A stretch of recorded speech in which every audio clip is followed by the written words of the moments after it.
Now let's talk about Max Adler. The faceoff veteran is joining the Vancouver Warriors. In fact, Dave Buchanan, who is usually the Buffalo Bandits reporter, did say on Twitter after Dawson Nielsen reported this yesterday at about 11:39 in the morning Eastern time, Dave Buchanan quoted that, saying that Kurt Malosky has lured Max Adler out of semi-retirement. Max was living in Connecticut while working for ESPN. That's where ESPN is located. The mothership is up there in Bristol, I believe. Dave Buchanan says, but recently Max Adler relocated to California, which makes playing for Vancouver easier. Dave says, I believe the travel schedule was difficult for him for Friday games when he was with the Bandits. So again, that was Dawson Nielsen first reporting it, and then Max Adler and Dave Buchanan providing some clarity on the ESPN situation. I had heard similar. It's good to hear more people talk about that and kind of confirm what the rumblings were. So, of course, apparently Max Adler has a really cool job at ESPN, which is awesome for him. He is a big box lacrosse advocate, which is awesome. He's only 31 years old, despite last playing in the league in 2023. He's only got 27 games under his belt, but in those games in 2022, in 9 games, he was 39% in 241 attempts. And then in 2023, 18 games, he was 50.7% over 460 attempts. Now, the one-time champion obviously is not the best face-off guy, but is he better than what Vancouver has now? Well, let's take a look at those stats right now. Currently, through 67 face-off attempts, the Vancouver Warriors have 16 wins, or about 24%. That according to NLLstats.com. The players taking the most right now, Tyler Garrison has gone 8 of 34. They have tried Owen Grant, who went a surprising 5 of 18. And of course, Reese Callies went 1 of 8. Steph Charbonneau went 2 of 7.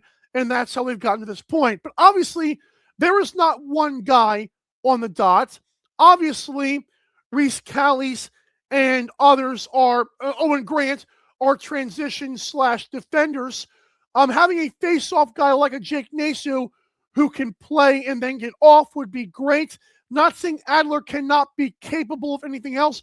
I, off the top, do not know that specifically, but I will say he's got to be better than 24%. But do not let this news fool you into letting us brush over the fact the Vancouver Warriors head coach and GM Kurt Malosky just admitted to us faceoffs matter a little bit, right? Come on. We know that Pat Gregoire, I believe others have said this too. It might have been Pat first, but someone first said certain faceoffs matter or something along those lines. All faceoffs are not created equal. So that matters. And in a game for Vancouver, now, upcoming schedule for them, I think even with losing faceoffs at Calgary versus San Diego, at Ottawa, probably 3 winnable games. But at Rochester versus Rochester, at Saskatchewan versus Buffalo, at Las Vegas, that's a juggernaut 5 games right after this 3-game stint. And we know that no game in the National Lacrosse League is easy, but that is not to say that Vancouver could use a face-off guy, because they obviously could.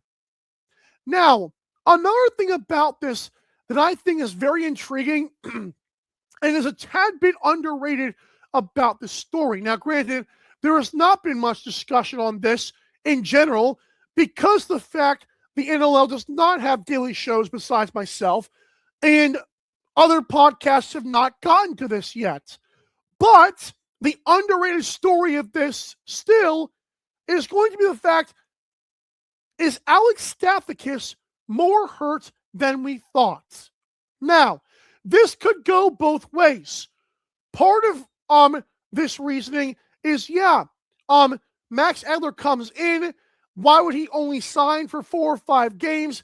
Because the general consensus seems to be, among other people, that Stathakis will come back in the next month or so, hopefully. But if that's not the case, it makes sense bringing in Adler. Another thing, though, if Adler is on the West Coast, and if obviously he's not replacing Stathakis, is he going to make a run at more NLL games? Obviously, San Diego has their guy. Vegas seems to have their guy in Tyrell Hammer-Jackson. But is there someone he could play for? Well, it's interesting. I know Colorado has Matthew Pilato. Like, Calgary's got Ignacio. The Rush have Naso.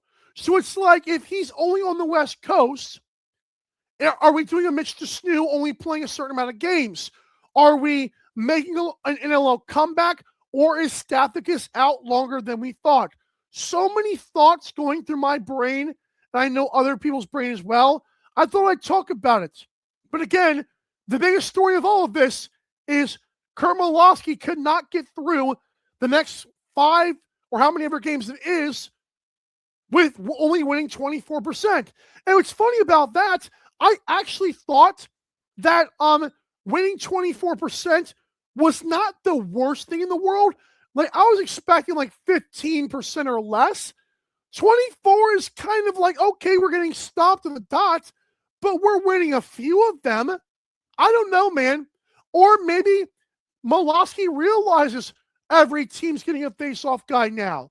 That could also be a big decision maker. Again, shout out to Max Adler.